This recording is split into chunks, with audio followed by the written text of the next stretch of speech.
খাদিজা বেগম ছিলেন এক ধর্মপ্রাণ, সৎ ও উদার মনের নারী। ছোট এক গ্রামে জন্ম হলেও তার নৈতিকতার ছায়া ছড়িয়েছিল বহু দূর। শৈশব থেকেই আল্লাহর প্রতি তার গভীর বিশ্বাস ছিল।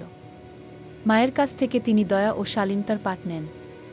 ৫ বছর বয়সে কুরআন তেলাওয়াত শুরু করেন এবং মাদ্রাসায় ইসলামী শিক্ষায় ব্যাপক জ্ঞান অর্জন করেন।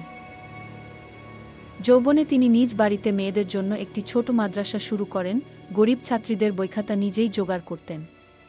বিয়ের পরও স্বামীসহ একটি এতিমখানা প্রতিষ্ঠা করেন, যেখানে এতিম শিশুরা খাবার ও ধর্মীয় শিক্ষা পেত।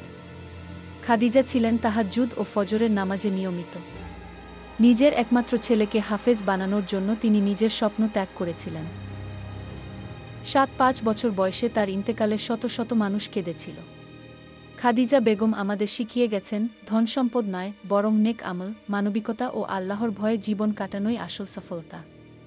তিনি ছিলেন এক জীবন্ত আদর্শ, যার জীবন আমাদের সকলের জন্য এক শিক্ষণীয় অধ্যায়।